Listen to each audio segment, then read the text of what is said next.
prospère et en bonne santé.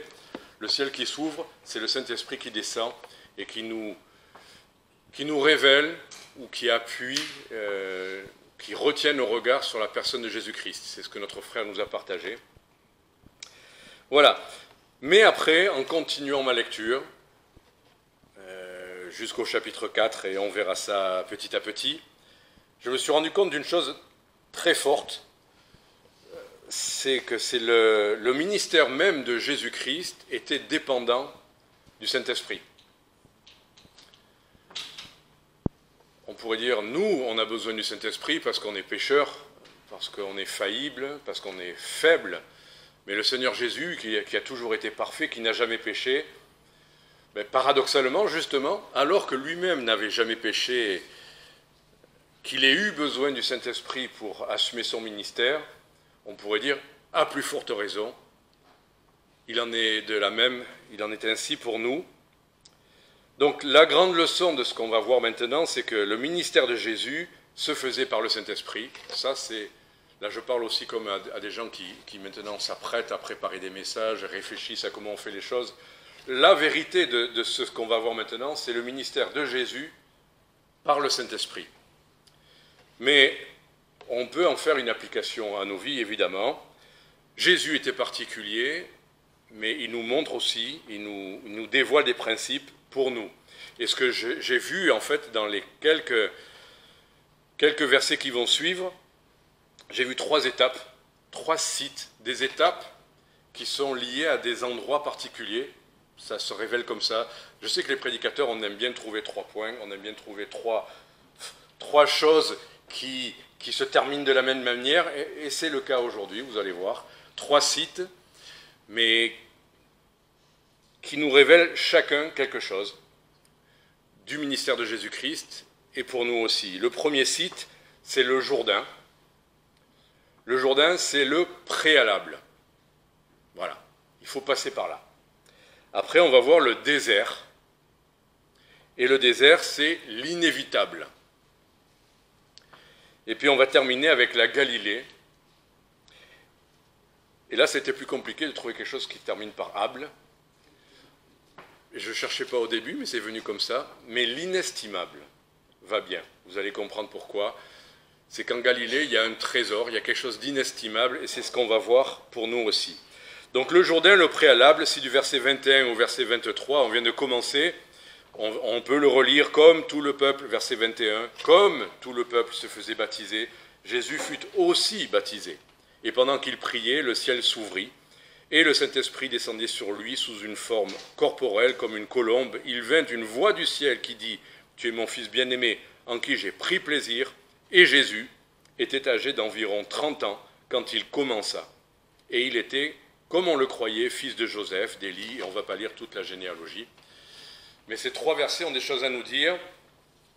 Et j'aime bien parce qu'avec des mots, il y a des choses très profondes qui se révèlent.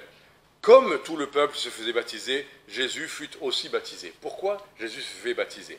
D'abord, il faut se rappeler que c'était avant la crucifixion, avant la Pentecôte et avant l'établissement du baptême pour les croyants qui est au nom du Père, du Fils et du Saint-Esprit.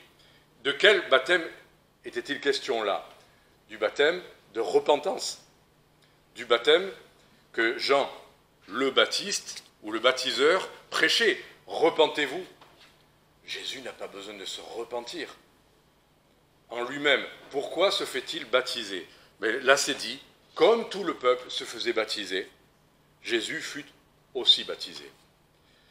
On n'aura pas l'explication à tout, mais Dieu nous dit que Jésus l'a fait parce que le peuple le faisait, parce que c'était une bonne chose. Et il s'associe au peuple en faisant ainsi. Ça s'appelle quoi, ce que Jésus fait là? Ça s'appelle l'obéissance. Tout simplement. Le préalable à toute bénédiction venue du ciel, c'est l'obéissance. Si nous choisissons de ne pas obéir à ce que Dieu nous demande, le ciel ne va pas s'ouvrir. Donc le préalable, c'est l'obéissance. Je ne vais pas plus développer. Et ensuite, et pendant qu'il priait, le ciel s'ouvrit. Deuxième leçon, l'obéissance ne suffit pas, la prière est indispensable. On peut faire la volonté de Dieu, faire plein de choses, vraiment convaincu que c'est ce que Dieu nous a demandé, on pourrait dire, ben voilà, tu m'as demandé de chanter, je prends ma guitare, je chante. Tu m'as demandé de prêcher, je prends ma Bible, je prépare un message et je prêche. Mais s'il manque, Jésus priait. Pourquoi Jésus priait? Pourquoi avait-il besoin de prier? Parce qu'il demandait toujours à son Père que la bénédiction vienne du ciel. Et regardez, ce message, je l'ai depuis une semaine. Je vois à peu près ce que je dois prêcher, ça me semble évident. Je ne l'ai écrit que ce matin. Et ce n'est que ce matin que les 3 points se sont clairement déterminés. Mais je sais depuis une semaine. Et ça n'est que dans la prière, en demandant au Seigneur, oui Seigneur, je veux bien prêcher ce message. Mais à la fois, il faut que tu sois dans ce message. Alors je te demande à toi que ça ne soit pas simplement des mots, même si c'est des mots bibliques, et que le ciel s'ouvre. Et ça, c'est la prière. On a toujours besoin de prier. On prend la voiture pour aller quelque part, on peut prier. On peut prier pour toutes les circonstances de nos vies, pour des examens. Je ne vais pas développer plus, vous avez compris de quoi il s'agit. La prière, parce que l'action, même l'obéissance ne suffit pas. Nous avons toujours besoin de prier et de rester ainsi dépendants de la bénédiction du Père. Verset 22, quand le ciel s'ouvre, c'est ce que j'ai commencé à vous dire, quel est le plus important? Qu'est-ce qui se passe? C'est le Saint-Esprit. À nos prières, eh bien, le Saint-Esprit vient, répond, travaille. Et ce que nous avons fait dans l'obéissance et par la prière n'est rien si le Saint-Esprit ne vient pas mettre son sceau sur ce qu'on est en train de faire. Et là, le Saint-Esprit, le préalable doctrinal, c'est de bien comprendre qu'il est une personne. Je sais qu'on peut discuter sur les mots. Qu'est-ce que ça veut dire une personne? Est-ce qu'il est comme nous? Non, une personne, ça veut dire qu'il a une identité, il a une personnalité, il a des sentiments, il a une intelligence, il a une volonté. C'est ça qui définit une personne. Le Saint-Esprit n'est pas que l'émanation du Père. Le Père et l'Esprit se distinguent en certaines circonstances. Et pourtant, l'Esprit procède du Père, évidemment. Mais on le voit dans Romains aussi, il procède aussi du Fils. Donc c'est là, il y a peut-être des choses compliquées à comprendre avec notre cerveau, mais la réalité, c'est que le Saint-Esprit est une personne et qui est Dieu à la fois. Il vient là sous une forme corporelle. Si on prend une forme corporelle, c'est qu'on est une identité, on est une entité. Et ça n'est qu'une forme temporaire. Ne nous attachons pas à la forme de la colombe. Je sais que beaucoup aiment l'idée de la colombe et en font des pendentifs et tout ça, ou le mettent quelque part à dessiner. Mais il n'a pris cette forme qu'une fois. C'était non seulement temporaire, mais aussi exceptionnel et unique. On ne le voit plus jamais ailleurs représenté sous une forme de colombe. Ça veut dire que Dieu nous enseigne quelque chose avec cette idée de colombe, mais qui ne veut pas absolument qu'on s'attache à cette idée d'une colombe. Quand on verra Dieu dans sa plénitude au ciel, rien ne dit qu'on verra une colombe. Dans le livre de la Révélation, de l'Apocalypse, quand on voit les éléments du ciel, on ne voit pas une colombe. Bon, on s'arrête là. Le Saint-Esprit vient, et qu'est-ce qu'il fait? Il se pose sur Jésus-Christ. Et quel est le souhait de la colombe qui se pose sur le Jésus-Christ?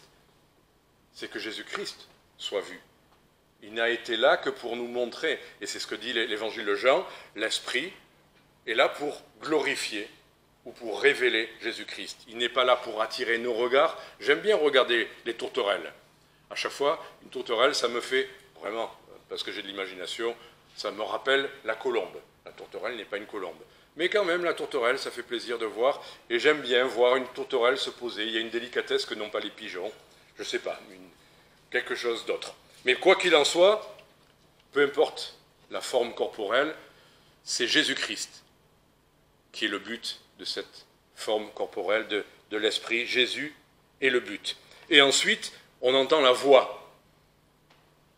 Et la voix n'est pas là pour attirer l'attention, elle est là pour donner, là encore, témoignage sur la personne de Jésus-Christ.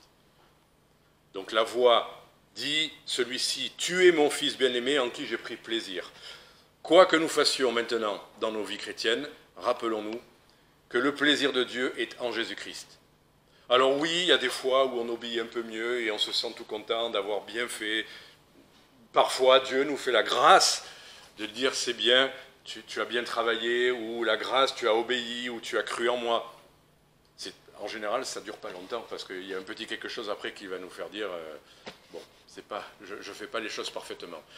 Mais en Jésus-Christ, Dieu prendra toujours son plaisir. Et quoi que nous ayons fait avant, quoi que nous fassions, dans l'obéissance ou parfois dans les doutes ou dans l'incrédulité, en nous écartant un peu du chemin, quoi qu'il en soit, revenir à Jésus-Christ, c'est revenir encore à l'approbation du Père.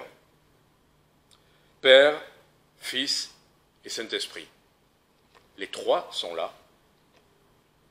Alors le mot Trinité n'est pas dans la Bible, je ne défendrai pas le dogme de la Trinité, mais il n'empêche, il y a suffisamment d'éléments clairs dans les Écritures pour croire que Dieu est un, et Père, Fils et Saint-Esprit, distincts, trois personnes qui ne font qu'une. Ne cherchons pas à comprendre ou à rationaliser, cherchons simplement à croire ce que Dieu a dit. Et quand les disciples vont être envoyés pour annoncer l'Évangile, ensuite il a dit baptisez-les au nom singulier, un seul nom, du Père, du Fils et du Saint-Esprit. Les trois sont là, distincts, mais avec un seul nom. Quel est le nom de Dieu? C'est toujours le même. Dans l'Ancienne Alliance, il s'est révélé comme celui qui est l'Éternel, traduction, ou Jéhovah, ou Yahweh. Voilà, ça c'est son nom. C'est pas Allah, c'est pas... Jésus est le nom par lequel on peut être sauvé, mais le nom de Dieu, même le nom de Jésus, c'est Yah qui sauve, l'Éternel qui sauve. Même dans Jésus, il y a le nom de Dieu. Donc, bon, enfin, tout ça c'est le préalable. Je suis en train de simplement rappeler les fondamentaux, ce qu'on doit croire pour être sauvé, pour être dans la volonté de Dieu. Donc le baptême, qui est une forme d'obéissance, la prière, le Saint-Esprit, la gloire de Jésus-Christ et un Dieu en trois personnes. C'est le préalable. Verset 23, « Et Jésus était âgé d'environ 30 ans, comme il commença. » Qu'est-ce que Jésus a fait pendant 30 ans? Alors là, bien des gens aimeraient bien trouver un livre qui explique tout ça. Et il y a des gens qui ont écrit des choses pour dire ce qui n'est pas écrit dans la Bible, ce que Jésus a fait avant les 30 ans. Il y a quelques petits textes, mais pas beaucoup. Et c'est ça qui intéresse les gens. Qu'est-ce que Jésus? Et pourquoi il a commencé qu'à 30 ans? Et il a, peu importe, il a commencé ce qui nous intéresse. Il a commencé son ministère, ce que Dieu a voulu nous dire, et à partir de maintenant, dans ce qu'il va être, de ce qu'il va faire, jusqu'à la croix, la résurrection, et les disciples ensuite. Jésus commença. Pour nous aussi, il peut arriver qu'on croit qu'on est prêt à quelque chose, et que Dieu juge qu'on n'est pas prêt à quelque chose, qu'il va falloir attendre. Les Lévites, je crois que c'était à partir de 33 ans qu'ils pouvaient commencer à travailler.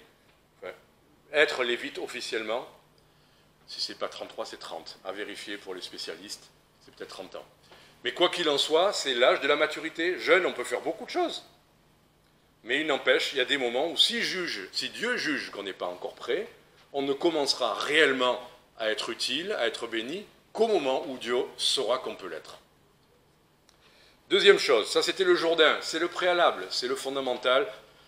Ensuite, chapitre 4, verset 1, Jésus, rempli du Saint-Esprit, revint du Jourdain et fut conduit par l'Esprit dans le désert, où il fut tenté par le diable pendant 40 jours. Et il ne mangea rien pendant ces jours-là, mais après qu'ils furent passés, il eut faim. Jésus a fait tout ce qu'il faut. Le fondement est posé, il est baptisé, il obéit, tout est là. Et il est rempli du Saint-Esprit. On se dit, ben voilà, maintenant il y a tout ce qu'il faut, il commence son ministère, il est rempli du Saint-Esprit, il n'a qu'à aller et puis faire des miracles, prêcher, les gens vont le suivre. Immédiatement, alors qu'il est rempli du Saint-Esprit, le même esprit le conduit dans le désert. Après le Jourdain, le désert. Pourquoi?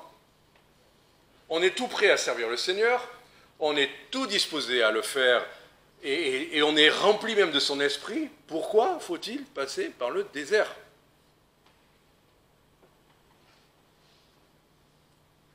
Je pose la question et je n'y réponds pas. Dieu juge bon de nous faire passer par le désert. Et c'est nécessaire, parce que si Dieu le permet, c'est que c'est nécessaire, c'est bien le Saint-Esprit qui le conduit dans le désert. Et qu'est-ce qui se passe dans le désert? C'est le diable qui le tente. Là, on a deux choses intéressantes. C'est le Saint-Esprit qui nous conduit quelque part, mais c'est le diable qui tente. Ce n'est pas Dieu qui tente. La Bible est claire à ce propos. On peut tourner ça dans tous les sens intellectuellement. Dieu ne tente pas. Le diable tente. Le diable tend des pièges.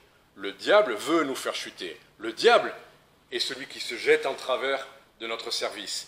Le diable est celui qui éprouve, qui fait souffrir, qui rend malade. Le diable est derrière tout ça. La maladie vient du péché.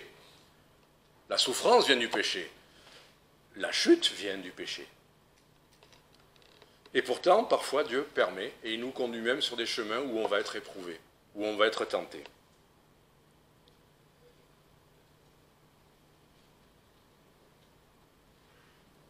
Il y a beaucoup de mots qu'on peut mélanger sans savoir ce qu'il en est. Épreuve. Ah oui, on dit Dieu peut nous éprouver, parce qu'on se dit l'éprouver, c'est pour tester. Mais c'est le même mot parfois pour tentation.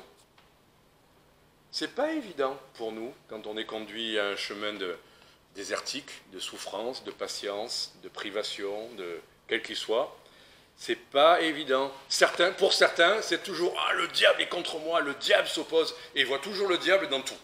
Voilà, dès que le moindre petit souci, votre carte vous dit « Refusez »,« Ah, le diable veut m'empêcher de prendre de l'argent », ou je ne sais quoi, vous cherchez toutes les situations possibles, le diable est partout. Et pour d'autres, c'est toujours « Ah, mais pourquoi Dieu, il m'arrive ça ?» Et c'est toujours Dieu. Alors, entre l'un et l'autre, on se dit « Qu'est-ce que j'ai fait pour qu'il m'arrive ça ?»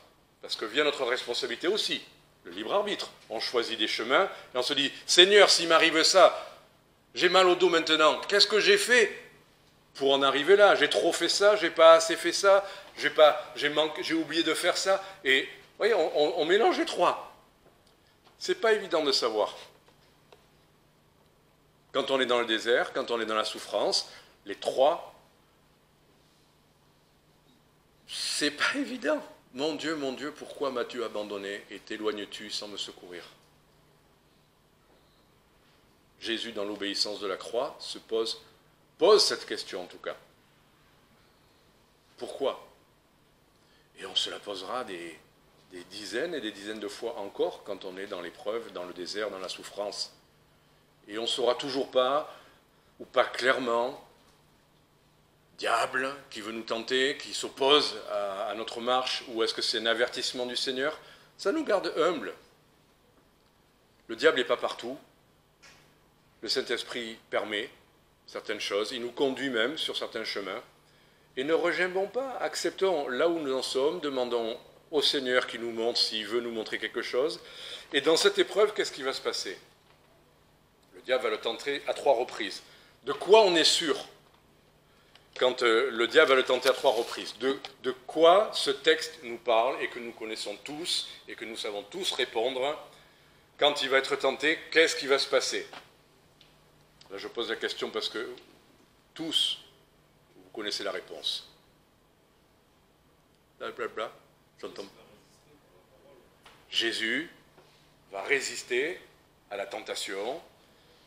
Et sa manière de résister, c'est quoi? C'est « Ah, je ne tomberai pas, je ne chuterai pas, Non !» C'est « Il est écrit ». On n'aura peut-être pas l'explication de tout, mais on aura la réponse dans l'épreuve. Qu'est-ce qui m'importe, moi, quand je conduis ma voiture et qu'il y a un problème? C'est pas de savoir pourquoi, c'est de comment on fixe, les Américains disent fixer, voilà. Comment on règle ça, c'est tout. Comment je vais pouvoir continuer à rouler? Et quand on est dans le désert, quand on est dans l'épreuve, de quoi avons-nous besoin? D'une réponse à la situation, de nous en sortir.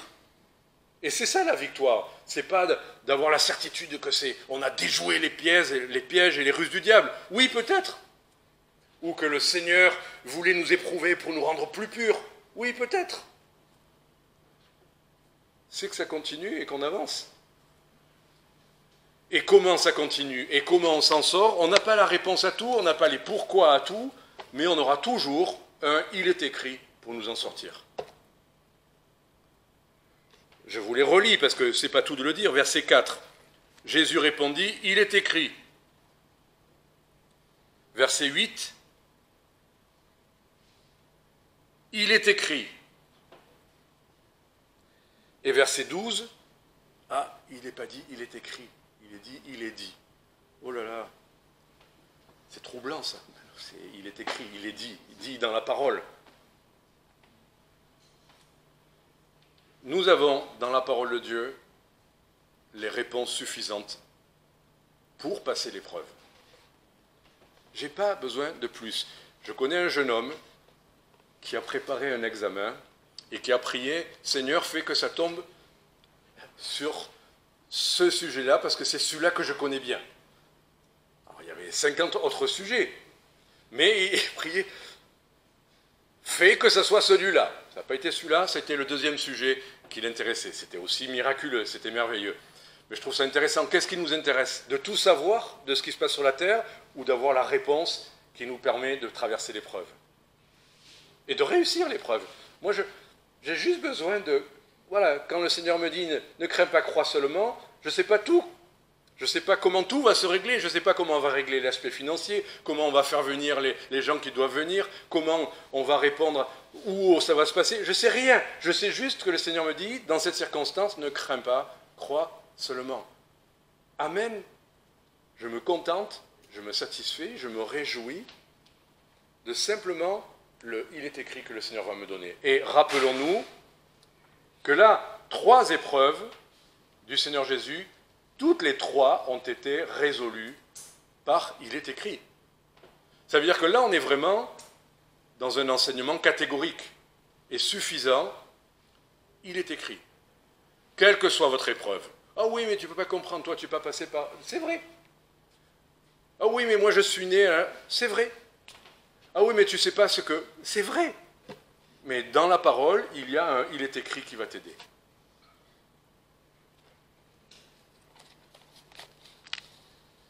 On peut gesticuler, on peut s'inciser, on peut jeûner, mais simplement, demandez, les cantiques le disaient tout à l'heure, demandez simplement, n'est-ce pas ce que Dieu nous a dit dans l'Épître aux Jacques? Si quelqu'un manque de sagesse, qu'il la demande à Dieu simplement et elle lui sera donnée sans reproche. C'est ce que Dieu veut faire. Simplement, on lui dit, je ne sais pas, moi je ne sais pas, je ne m'y connais pas en mécanique, je ne m'y connais pas en ordinateur, je ne m'y connais pas en plein de choses. Je ne sais pas, et quand je connais quelqu'un qui sait, je lui demande, il me donne la réponse, ça me va. Tu sais comment faire redémarrer mon ordinateur? Oui, je sais. Ben vas-y, montre-moi ou fais-le. Ça suffit. On n'aura pas toutes les réponses à tout, mais à notre situation. Voilà, donc le désert est inévitable. Le Seigneur l'a dit, si vous voulez vivre pieusement en Jésus-Christ, vous serez persécutés. Ne croyons pas que être rempli du Saint-Esprit va nous exonérer d'épreuves, de souffrances, de tentations. Ah, je suis rempli du Saint-Esprit, maintenant je marche, j'ai un champ de force comme dans la science-fiction, un champ de force autour de moi, et pim pam boum, le diable peut faire ce qu'il veut, il ne m'arrive rien, je sens rien. Vous allez prendre des coups. Et vous allez ressentir des coups. Vous aurez des moments de perplexité, d'incompréhension, de doute, d'impatience. C'est inévitable. Le désert dans la vie chrétienne est inévitable. Quelle que soit la raison pour laquelle Dieu juge bon de nous faire passer, je pense qu'il y a des raisons à ça. Il purifie, il fortifie notre résolution, il nous ancre dans notre dépendance à la parole et à lui. Mais c'est inévitable dans nos vies chrétiennes. Et on va terminer par quel est le but de tout ça?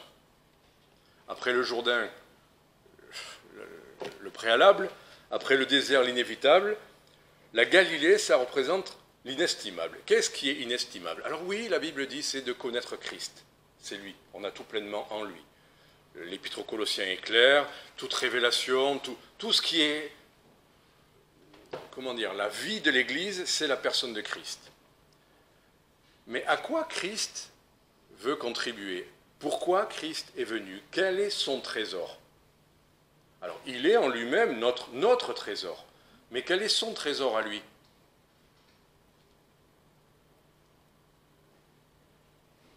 La Galilée, c'est les âmes. Il est venu pour ça. Pourquoi il est venu sur terre? Pour qu'on l'admire? Oui, il est digne. Il sera adoré, il sera glorifié. Mais En venant, il est venu chercher. Allez, je suis obligé de dire, premièrement, Israël. Il l'a dit. Son troupeau, les poussins qu'il a voulu entourer de ses ailes, premièrement, Israël. Mais pas seulement Israël, c'est toutes les nations, c'est toute âme. Et on voit ça, donc c'est le dernier point. Jésus, verset 16. Bon, même on peut commencer au verset 14, parce qu'on voit bien que c'est encore l'Esprit qui agit. Verset 14, Jésus s'en retourna en Galilée, pas parce qu'il s'est dit, tiens, je vais aller chercher ma famille, mais ce que j'aime moi en premier, non. Il s'en retourne en Galilée par le mouvement de l'Esprit. Par le mouvement de l'Esprit. Donc, Jésus n'avait pas une idée fixe, c'était le plan de Dieu. L'Esprit, maintenant que Jésus a traversé l'épreuve, l'Esprit veut utiliser Jésus dans ce contexte-là. En Galilée. Par le mouvement, ça veut dire quoi? Je ne saurais pas vous dire comment le Saint-Esprit a conduit, peut-être simplement conduit par l'inspiration, et Jésus était conduit comme ça, il savait qu'il devait y aller, peut-être par les circonstances, peut-être... On ne sait pas toujours comment l'Esprit veut nous amener vers une direction. Mais rappelons-nous, et ça le livre des Actes nous montre ça, qu'il faut rester docile. On a chanté ça tout à l'heure. Dans mon cœur docile, vous voyez ce mot docile. Je trouve ça fort, celui qui a osé écrire dans un cantique « Mon cœur docile ».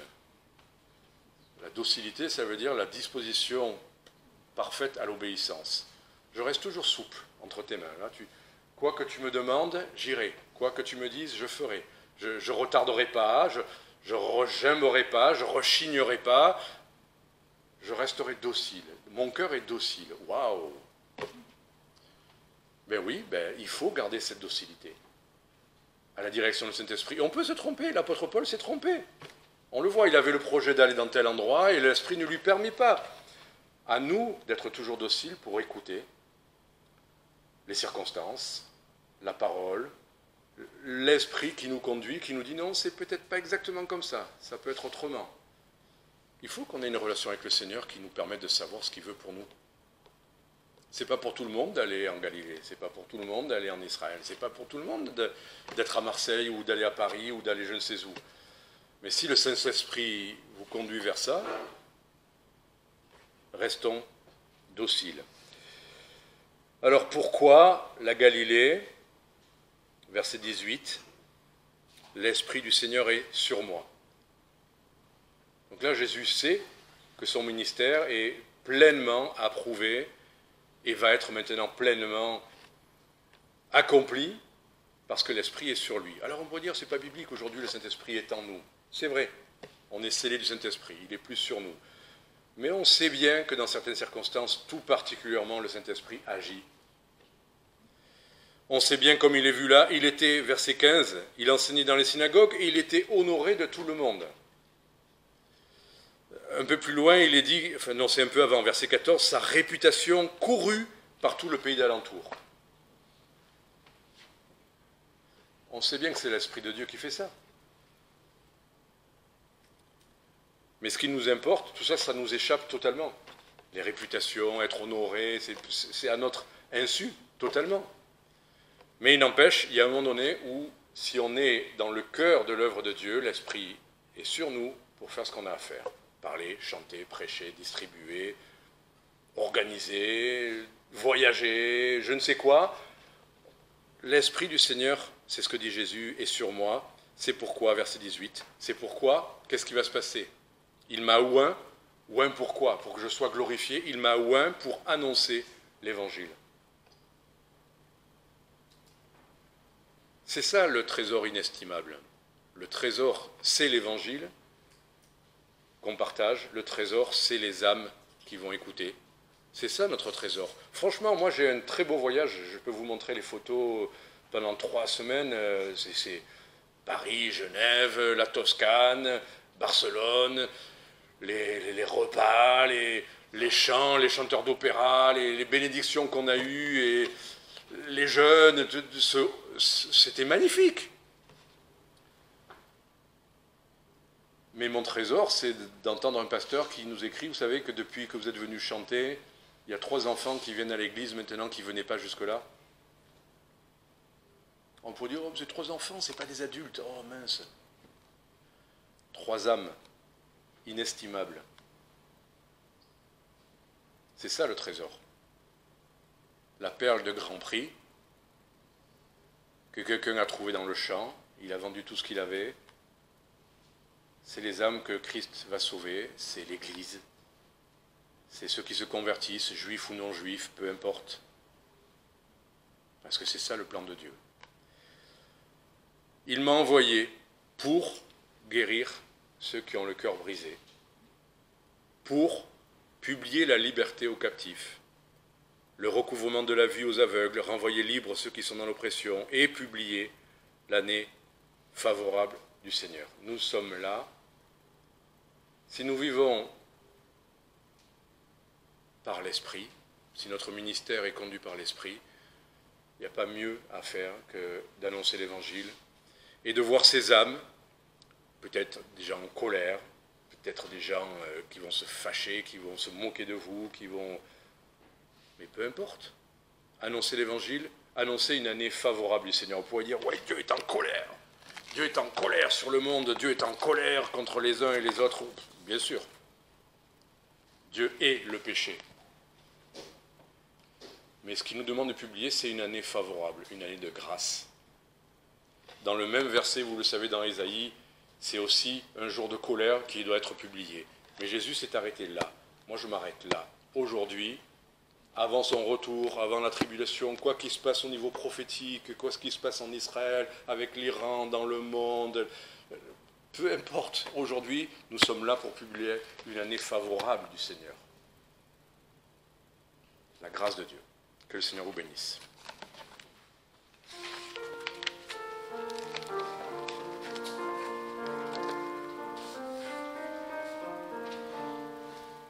Le ciel était voilé, la route était obscure, voyageur désolé, j'irai à l'aventure, chaque arbre du chemin était une menace, et je cherchais en vain la porte de la grâce, la porte de la grâce. Enfin, la saisie, je tomberai sur la route en disant c'est ici que je mourrai sans doute, car ton rayon des cieux, pour moi personne l'espace, vient montrer à mes yeux la porte de la grâce, la porte de la grâce. Mais je doutais encore, ce petit merveille, seul quand tout dort, la grâce toujours veille, pitié je vais mourir, murmurai-je à voix basse, et je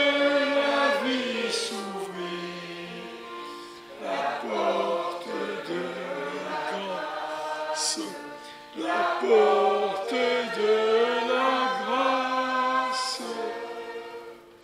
et je vis sur le sol, debout dans la lumière, Jésus, quel doux accueil, fuit à ma misère.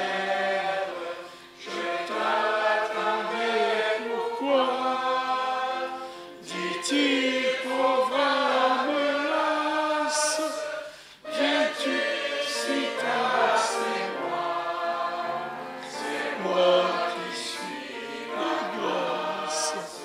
c'est moi